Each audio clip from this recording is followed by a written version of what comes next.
Alors, on vient d'entendre Manitoba Climate Action à la suite d'une sortie du gouvernement qui inspire beaucoup parce qu'il y a juste quelques jours, la Société pour la nature et les parcs du Canada soulignait chez nos confrères du Winnipeg Free Press que le manque d'investissement dans la lutte contre les changements climatiques finira par coûter cher au Manitoba.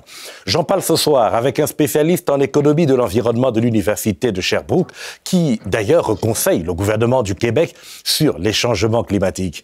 Alain Webster, bonjour. Bonjour. Alors, on reproche à plusieurs gouvernements provinciaux de ne pas faire assez pour donner suite à leur engagement. Que pensez-vous de cette interpellation sur l'inaction? Les gouvernements prennent-ils les changements climatiques au sérieux?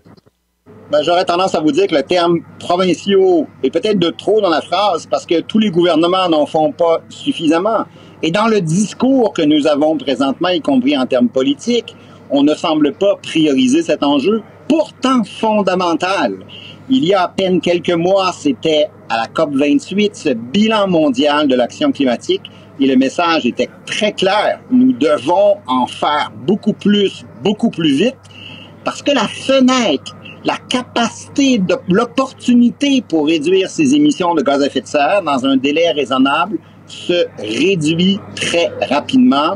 Et il faut que tous les États, à l'échelle mondiale, ça c'est vrai au Canada, c'est vrai dans toutes les provinces, mettent la question climatique au cœur de leur action, plus d'actions gouvernementales pour orienter ces stratégies dans la lutte au changement climatique. C'est fondamental et pas juste le jour de la Terre. Mais Alain Webster, ça doit être une priorité. Mais comment en est-on arrivé là, de vivre les méfaits, j'ai failli dire les dégâts des changements climatiques, et en faire moins dans les politiques et les orientations budgétaires?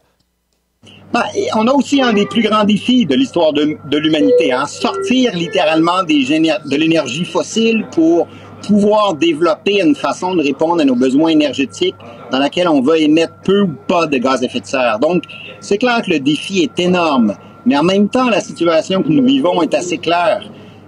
Ces changements climatiques sont majeurs, très présents actuellement, coûtent des milliards à l'ensemble de nos sociétés à l'échelle canadienne. C'est vrai pour le Manitoba, c'est vrai pour le Québec, c'est vrai dans l'ensemble du Canada, c'est vrai dans l'ensemble des États. Donc, il faut s'adapter au climat qui est en train de changer.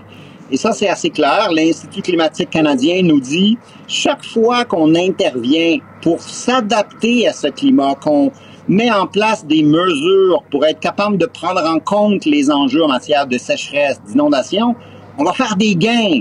On va travailler en amont, on va prévenir, tenter de s'adapter, et les bénéfices qu'on va en retirer vont être en général 15 fois plus élevés que les sommes qu'on va investir. Donc, on va gagner à s'adapter. Mais surtout... Oui, d'accord, allez-y, surtout.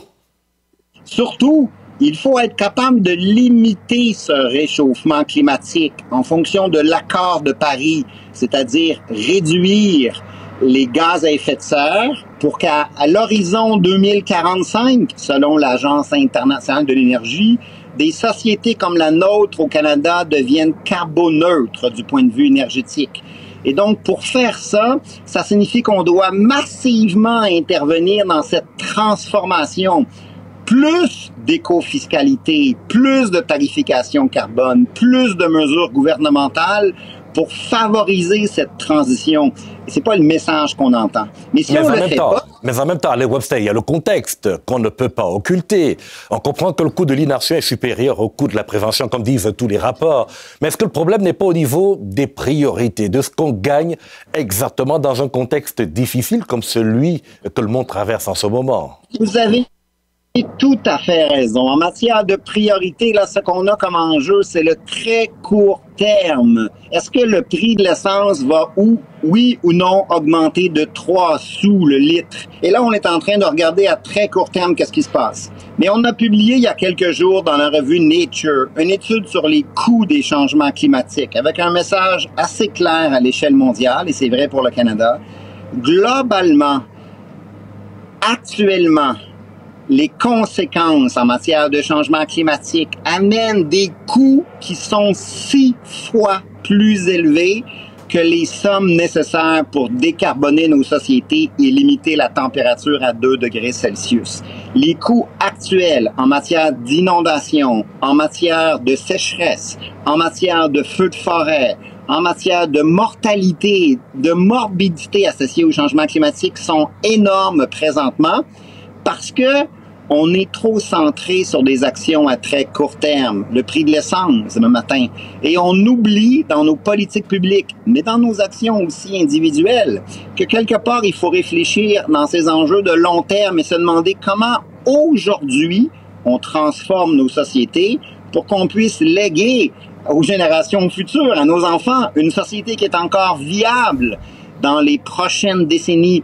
Et ce qu'on va faire comme décision actuellement va déterminer quelle sera la température sur laquelle les humains vont vivre à l'horizon 2050 et à 2100. On n'est pas habitué à faire ça. On espère que c'est un message. On espère que c'est un message qui va être bien entendu en ce jour de la Terre, Alain Webster. Merci de nous faire l'amitié de répondre à notre demande. Merci.